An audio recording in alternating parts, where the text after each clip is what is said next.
It's the Magic Untapped Podcast on magicantapped.com, YouTube, and your favorite source for podcasts.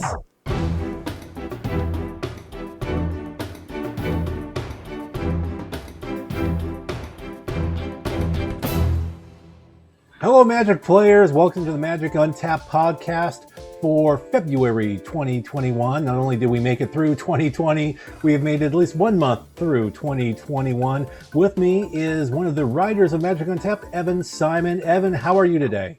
As good as I possibly can be right now. How are you?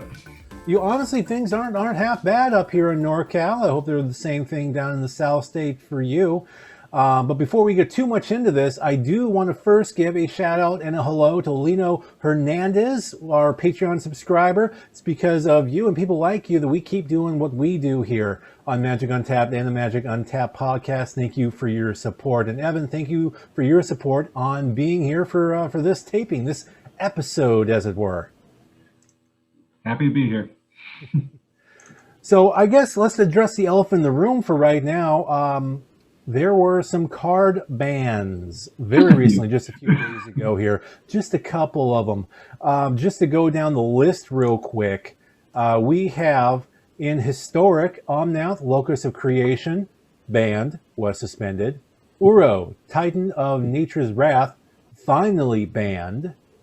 In Pioneer, paper format, Balustrade Spy, Teferi Time Raveler, Undercity Informer, Uro, Titan of Nature's Wrath, again, Wilderness Reclamation, in Modern, Field of the Dead, Mystic Sanctuary, Simian Spirit Guide, Tibalt's Trickery, Uro, Titan of Nature's Wrath, yet again, in Legacy, Arkham's Astrolabe, Dredgehorn Arcanist, Oko, Thief of Crowns, no Uro this time, and in Vintage, Lurrus of the Dream Den. That's a lot of cards, a couple duplicates, but a lot of cards across 1, 2, 3, 4, 5 different formats. Getting the ban hammer. What do you think about this, Evan? Well, when you look at the cards individually, I mean, Euro, that was a very powerful card. It's been like talked about being banned for what? How long has it been talked about being banned for? Man, it's been printed. Yeah, so I finally got that, but most of them have to do with like, library, mana, that sort of thing. So they're just trying to like even it out right now. So most of the cards, I mean, Euro, that was just Euro, I don't know how to pronounce it. It was just way too powerful. I don't know. And then, we have one surprise for me on the Modern list was Simian Spirit Guide. I run that card in Legacy in one of my decks. I don't run it in Modern, but I've seen it run a lot in Modern. Did that one surprise you? No, yes and no, because it doesn't have to do, it's not that powerful a card, but also that it definitely tips your hand in pretty much any match when it's played. So I think it was on the fence for them, honestly. Fair enough. We do, of course, in Legacy and Vintage have Elvish Spirit Guide, but Legacy and Vintage, Modern, different things, and that's green versus red. So a little bit on that as well. And one other card I do want to point out on the list that I thought was rather interesting was Lurrus of the Dream Den being banned in Vintage play. Lurrus being, the companion from Ikoria. They had to, because of companions, change the way companions work. Thankfully, that was just a change of the rule book for the most part. Do you feel that was a noteworthy ban, something that people should care about, or is Vintage just not that widely played that maybe I'm making more of a fuss for it than it's really worth? Again, it's like one of those cards where if you play it, it definitely is a major factor, but I don't see the need to ban it, honestly, because it's not played that often, first of all. And the format's not played that often. Right, but... tough call. Honestly, that is a tough call one. Okay. And we do have a rule change to talk about. And so that rule change was with the way Cascade is working. I'm just going to read it right off my screen here. The rule is Cascade is a triggered ability that functions only while a spell with Cascade is on the stack. Cascade means, quote, when you cast a spell, exile cards from the top of your library until you exile a non-land card whose converted mana cost is less than the spell's converted mana cost. You may cast that spell without paying its mana cost. If its converted mana cost is less, then this spell's converted mana cost. Then put all cards exiled this way that were not cast at the bottom of your library in a random order. And the rule change here is having to deal with the you may cast that spell, with the non-land card whose converted mana cost is less than the spell's converted mana cost. And the reason that's important is because of the, honestly, I'm surprised it's taken this long to do it, is because you have not just split cards that may or may not have different mana costs based on the two halves, but you have in Eldraine cards with Adventure, which has a separate casting cost. You have double-faced cards, especially in this new set Kaldheim that just came out, that have varying mana costs. So basically it's saying you know, just because you found a card that has a mana cost, let's say it had to be 3 or less, and you got one that's 3 or less, but oh, the Adventure costs 5, but because it's on the card 3 or less, I can cast the Adventure if I want to. It's basically saying no, you can only cast what you can afford. Evan, do you feel like this is a good rule change? And if so, do you think it was a little overdue? Well, you know what I think what happened? They were playtesting Kaldheim, and they were going, and they had like a split card, and then they played it, and they were like, oh, this isn't working right. Well, Kaldheim, they're double-faced, but I know what you mean. Yeah, like more so than any other deck previously. So I think that's what happened with the rule change. Like you said, it is about time they did it. They should have done it a while ago, honestly. Just by playing a few times when you use Cascade, it's like, it makes sense, this rule. So, yeah, I think it's a good change. And, you know, there's so many ways to cheat cards in. Cascade was almost kind of like a cheaty cheat. So I'm personally, I agree with you. I'm kind of glad they made this tweak to the rule. And especially considering double-faced cards, which have been around since old frame Magic, I'm surprised this wasn't the default rule to begin with. Now, we do have other things to talk about, not just bans and changes. We have a cool set about to come out, a non-standard legal set called Time Spiral Remastered. Now, Time Spiral Remastered is a new way to experience the Time Spiral block that came out years and years and years and years ago. I think around 06, 05. I don't know, going off memory here. Anyway, it features fan favorites cards from Time Spiral, from Planar Chaos, and from Future Sight, the 3 sets that make up the Time Spiral block. And it's kind of all made into one draft-focused experience. At least that's what Wizards is saying. The set includes, they have not said how many, but probably a generous number of cards from the Time Spiral block sets, the 3 sets. And just like with the original Time Spiral set, each block will contain one time-shifted card, which is a previously printed card, not actually part of the Time Spiral set proper, but a reprint in the original Time Spiral. It was a reprint in its original form. Time Spiral came out with the new modern card frames, and all the time-shifted cards were cards from before that era, all with the old card frame: Achroma, Angel of Wrath, Squire, Witch Hunter. I don't know why I'm only picking white cards, but I am. But are you kind of looking forward to this as a non-standard set? I remember first playing. This is one of my first real decks I played with. I remember future shifted cards, which I didn't get fully at the time I played it. But everyone who played at the time was just like, "This is insane." I was like, "What? Why? Why is this crazy?" So I'm hoping for a little bit of that, because it's interesting to see, you know, which cards came true. Like looking back is always fascinating. But this was definitely a very popular, you know, series of 3, and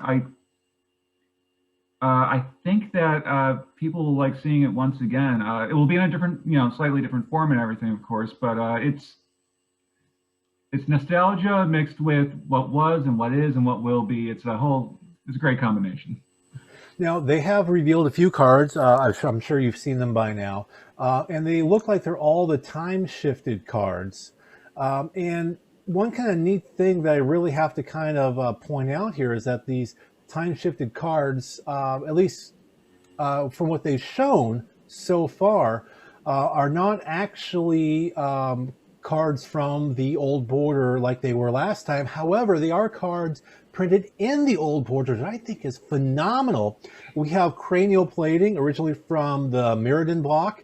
We have Lotus Bloom from the Time Spiral block. We have Chalice of the Void from the Mirrodin block. All three artifacts, all three with the old school brown artifact frame, which I think is gorgeous. I wish they would go back to that. We have Relentless Rats in the old black frame. We have Path to Exile, going to be printed in the old white frame. If that's what they're going for, not bringing back old frame cards, but bringing back new cards, or at least, modern since 2008 cards, but with the old frame, 2008 cards, pre-8th edition cards, but people know what I mean. But do you think is that cool? Is that gimmicky? Is that just something that I like because I'm old? Honestly, what's your opinion on this? I love it whenever like different decks get mixed together and you create like a whole new deck out of it. And this is what I think they're trying to do here. For its own deck. You're right. I like it. I like everything that's jumbled up. They try to make a whole deck out of different pieces from everywhere. I love it. I'm excited to see what other cards will be there because they're not giving too much away right now. No, they're not giving too much away. Although spoiler season is coming up, so we'll see what comes of that. But I mean, personally, I'm probably going to spend a little too much money on this set just because I'm a sucker for nostalgia. I love the original Time Spiral block when it was new, and I think just the old school Magic fanboy in me, especially the fact that I just have such an affinity for the old frames and the old card layouts. I think, at least for me personally, as a nostalgic player, I'm really big on Time Spiral Remastered. By the way, this is the first time, I don't know if I mentioned this, the first time that they've come out with a remastered set in paper. They've done you're right. it in Arena. They've done it on Magic Online, of course, with Tempest remastered and what have you. But first time doing this on paper, and if it's the only time they do it on paper, I think it's worth pointing out that they gave it a go for people who love the actual tangible flipping the cards in their hands. Well, Evan, it's that time in our show, time where we bring in a special guest, and this time it is someone who you might know in the audience called Tarmokat of Tarmokat Cosplay, also just known as Kat in real life. Kat, how are you? Thank you for joining us. I'm doing well. I'm a little cold and snowed in here in Indiana, but other than that, I'm doing great. We did not bring you here to talk about the weather. We actually want to talk about your cosplay. You've become known quite a bit as a very good quality cosplayer. Tell me, how did you get into the hobby of cosplay to begin with? Well, it depends on when you call it real cosplay. I've been making costumes since I was a kid, actually. My mom taught me how to sew when I was really young. And then around maybe I think I was like 12 years old, I made my first, I guess you could call it a cosplay at the time. It was a Sailor Moon costume, and it was horrible, but it was, my first one, and I still have it for prosperity's sake. So that's when I started cosplaying. I just didn't even know there was a word for it back then. Then it was 2016. I went to Gen Con for the first time, my first convention or anything. And I, at the time, made myself a Phoenix from X-Men cosplay, which was awesome. And then my boyfriend at the time, Anthony, I hadn't started playing Magic yet, but he was obsessed with it. And he was like, it's my life goal to be Jace. And I was like, okay, I don't get it. But so I made him a Jace cosplay, and it, made his life. And we walked around, and I was pretty much hooked from that moment on. And then when I started playing Magic, I fell in love with Liliana and decided to make her. And then the cosplay that really kind of thrust me more into the limelight was I wore Deathrite Shaman the next year at Gen Con, and it was literally like 2 or 3 days after he was banned. And so it was just like everybody saw me, was like, oh, you're not allowed to be here. No, and I wore a sign on my back that said unban me. And somebody took pictures of the judges pretending to drag me out of the event. And I posted those on Twitter, and I had no idea, but it just like blew up. I mean, it was like within a few hours, I had like 1,000 likes. And then shortly after that is when I was asked to join a Star City Games event. So that's kind of what started my Magic cosplay. And beyond that, I know I bumped into last year at, I believe it was the last Grand Prix they've held since COVID really took hold, Grand Prix Magic Fest Reno, and you cosplayed there as Marin of Clan Nell Top, and then also the Banana Satyr. Mm-hmm. Yeah, that was the one. Tell me how the idea and the inspiration came to do a background character like that. Well, I really think it was that, so my friend that you all probably know, Tappy Toe Claws, we saw that card. It was Galia of the Endless Dance, and it is her. I mean, it's Tappy, like 100%. She looks like she's in the middle of a party, jamming out, and then she's got all these people around her. So she was like, I gotta cosplay Galia. Well, I looked in the background, I see this crazy person with a banana and the crazy face, and I was like, I gotta join you. Like, we gotta do a deal here. So I was like, I'm gonna be a banana satyr. So that's what we did. And we did that at Magic Fest Reno, and it was a huge hit. It was so much fun. And for me, it was really fun because usually I do all these like really serious, dark characters, and it was just so much fun to be goofy and ridiculous and silly. And people got it like that, right? Oh yeah, they're like, "Oh, you're the banana satyr." I mean, there's no name for that person, but they're just the banana satyr. And then we did a recreation of that picture of that artwork with a friend, and it was just, I mean, I think we had like 1,000 retweets or something. It was great. So, yeah. I'm going off memory because I remember I was at GP Reno and I did a cosplay gallery, and I got you and I got Tappy and I got was Ashlyn Rose there? I don't remember, but I got not Ashlyn, but a bunch of us were there. Yeah, a number of you were there. Please correct me if I'm incorrect, because my memory is very fallible. But I believe that was that Orcish Librarian you posed with? Oh no, that wasn't Rob. It would have been great, but that was our friend Logan. He's Seraph Six. A lot of people recognize his name. He does Commander streams, and he's like a behind the scenes person for a lot of streamers. So yeah. Now, as a cosplayer who goes to events, I got like two different questions in a row. I really want to ask you. Is one, do you miss going to these events? Because of COVID, they haven't had any GPs. It's not like there's been a WonderCon or San Diego Comic-Con or even something local. Do you miss going to these events? Oh yeah, I mean, we all of us. When I say all of us, I mean all the cosplayers that talk to each other. We lament it all the time. Like, we just miss being at events together. We miss the quote lobby cons, hanging out in the lobby afterwards. We miss, just hanging out before and after the event. Because I mean, we all love cosplaying, but really it's like magic. It's all about the gathering and being around everybody and seeing friends. So yeah, we really miss it. And then of course I'm in Indianapolis, so I miss Gen Con, and then we still don't know if it's going to happen this year. So we'll see, but yeah, we can't wait till we can see everybody again. So yay. It'll happen one day. And the other question is, when it does happen, what do you want to tell the non-cosplaying public who comes up and sees you, want to take photos with you, interact with you? What do you wish they knew then that they can know now for the future? That's a great question. So I think the main thing is, like, we appreciate you. We love the support. You're awesome. So, keep doing what you're doing. One thing I really like to repeat before events is, if you come up to me at an event, you might think that I know who you are based on your Twitter handle or your profile picture, but like, sometimes it's so hard. So people will come up and say, "Oh, hi," and remember that post that I commented? I'm like, I don't know. You're gonna have to remind me, who you are on Twitter or whatever social media. So if you come up and say hi, just introduce yourself and just remind me who you are, where you follow me, and that helps me kind of put a name to a face. And then always, of course, ask permission, just like anything else. So if you want to get a picture, that's great. But if you see us over in the corner, like eating lunch, please don't snap pictures of us while we're standing there eating lunch. It's happened before. So just ask permission. Yeah. So it's really as simple as that. So yeah.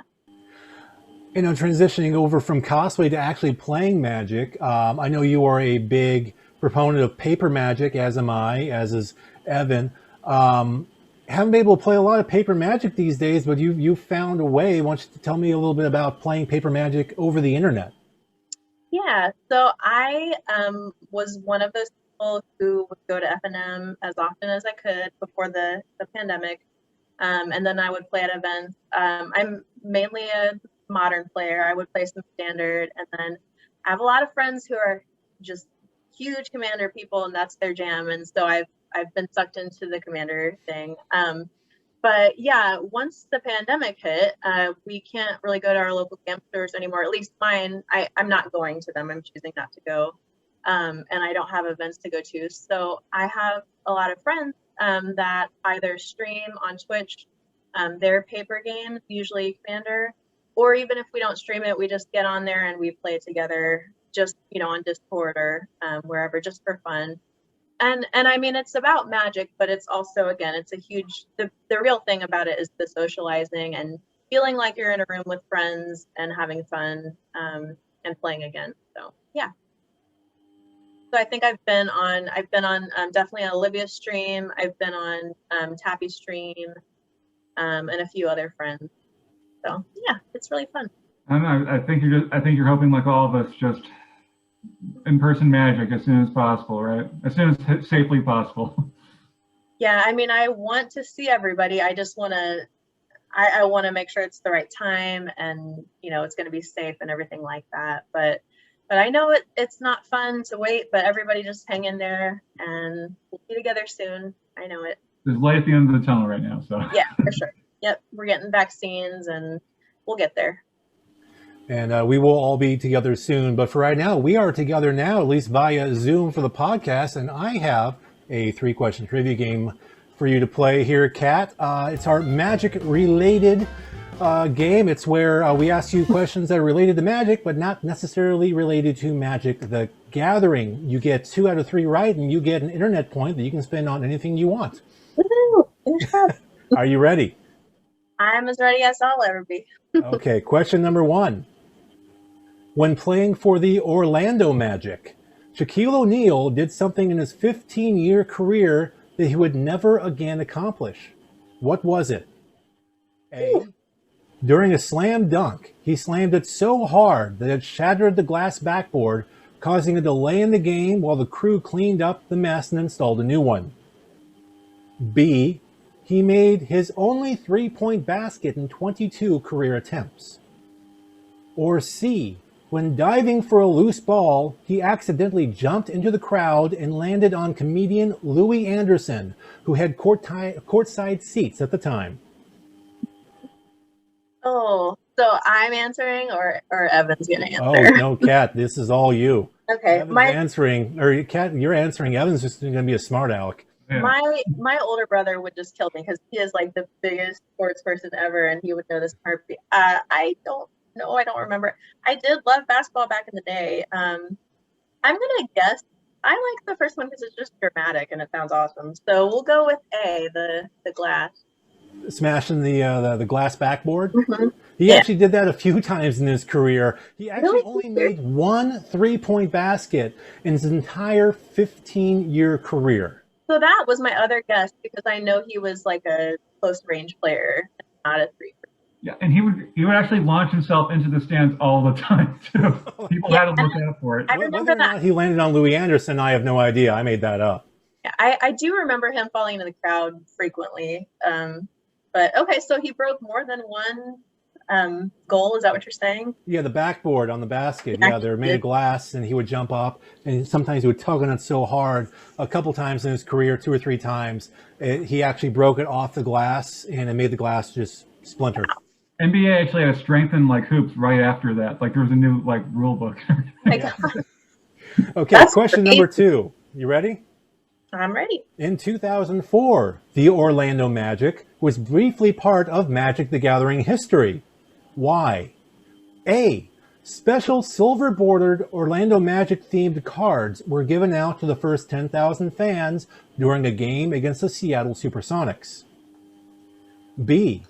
As an April Fool's joke, Wizards of the Coast jokingly announced that due to a trademark challenge by the Orlando Magic, the company was going to have to change the name from Magic the Gathering, that's M-A-G-I-C, to Magique the Gathering, M-A-G-I-Q-U-E, and subsequently would be reprinting all of the previous release sets with a new card back so that they can be played with upcoming sets that will feature the new logo. Or C. Orlando Magic rookie Dwight Howard got fined $5,000 by the team because he unexpectedly missed a game against the Chicago Bulls because he was playing Magic the Gathering at a local game store and lost track of time. Oh, wow. I'm going to go with B because that sounds fun. That sounds like a great April Fool's joke. You're going with B? Yeah, why not? It was the April Fool's joke, actually. That was totally it. And I will tell you right now, I was in college at UNR, University of Nevada at the time. I read that and I freaked out for about 30 seconds. Mm-hmm. And then Well, I was like, I would do wait that. a minute. I would do that, and then I would think, wait, there's no way they're going to pay all this money to reprint all these cards. Right. Yeah. And then you look at the calendar and you go, oh, yeah. Yeah. That's like something you would find on The Onion. Right. Okay, you got one wrong, one right. You get this last one, and you can win that coveted internet point. I don't know if I need those. Maybe we'll get rid of some of that snow. But speaking of April Fool's pranks, a blindfolded Orlando Magic fan attempted a half-court shot to win $100,000 during halftime of a game on April 1st, 2009. The blindfolded fan missed a shot, but the crowd cheered as if he had made the shot. Afterwards, he took off the blindfold, discovered that he indeed did not make the shot, and in turn did not win the $100,000. But the joke was actually on the crowd. Why? A. The man took to the mic and informed the crowd that he had just been laid off and really needed the money. Then after an awkward silence, informed the crowd that he was actually an actor who was hired by the team. April Fools. B. The team decided to pay him the money anyway because of the mean-hearted prank the crowd pulled on him. Or C. The Orlando Magic afterwards signed him to a contract because he got closer to the rim shooting blindfolded than anybody on the team could without a blindfold. All these are so mean. Yeah. Well, I don't know. That third one sounds really dramatic. Like, I think it would take more to get signed to a professional team. I don't know. And the first one is just not a good feel good story. Let's go with B because it makes me happy, and I'm hoping that's the real one. You think the team went ahead and paid him the money anyway? I have no idea, but that's the one that makes me happy. That's what I'm going with. That would be a wonderful thing. But no, they turned the prank right back around. The team actually had him hired as a paid actor to prank the crowd. They need to pay Penny Hardaway some way. Well, I guess if it was on April Fool's Day, okay, that makes a little more sense. Because I'm sitting here thinking, like, man, that's awful. Oh, well. Well, Kat, thank you very much. And of course, Tarmokat Cosplay, keep up the good work with all those costumes. Maybe we'll see you at an event once events become a thing. And thank you very much for joining us and playing our game. Oh, yeah. Thank you. Bye. Okay. Bye. Of course, now we're going to move to winners and losers. Of course, this is where we just talk about the three Magic the Gathering card winners and losers in terms of finance over the last week or so. And let's talk about the winners first. Evan, sound good? Sounds great. Well, some big jumps there. Jeez. Well, in third place, going up 742%, 743%, depending on how you round, is Blizzard, a rare from Ice Age. In second place, we have Shivan Dragon, the 5th edition version, going from $1.06 to $22.74. That's an increase of 2,045%. And then topping the list is Energy Flux, an uncommon from Antiquities, going from $9.21 to $349. That's an increase of 3,689%. Evan, from this top three, what do you take away from this? I don't know. I looked into all these cards and like, there's not commonality between them. I'm not seeing any. Not so Usually much. there's always like, it's like to the, the newest cards and everything that, they're shifting evaluation. It's not happening this time around. Here's what I'm thinking. As far as Energy Flux, I think it's spiked. I don't believe it's worth a fraction of what the current average price is for the card, but I will say it is the original printing of a card that does have a fairly unique ability, especially in blue, with a taxing ability. Saying that all artifacts in play have an upkeep of 2 to keep in play. I do think it should have been worth more than the what it was sitting at. I don't think it's worth where it is now. Probably closer around the $12 to $15 range on that. Shivan Dragon makes no sense to me whatsoever. I don't even want to touch what might be going on there. But Blizzard is a reserve list card, one, and reserve list cards have been steadily rising fairly quickly over the last year or so as it is. So it has that going for it. Right. Second of all, Blizzard has to deal with snow-covered lands. And we just had Kaldheim come out, which is Right.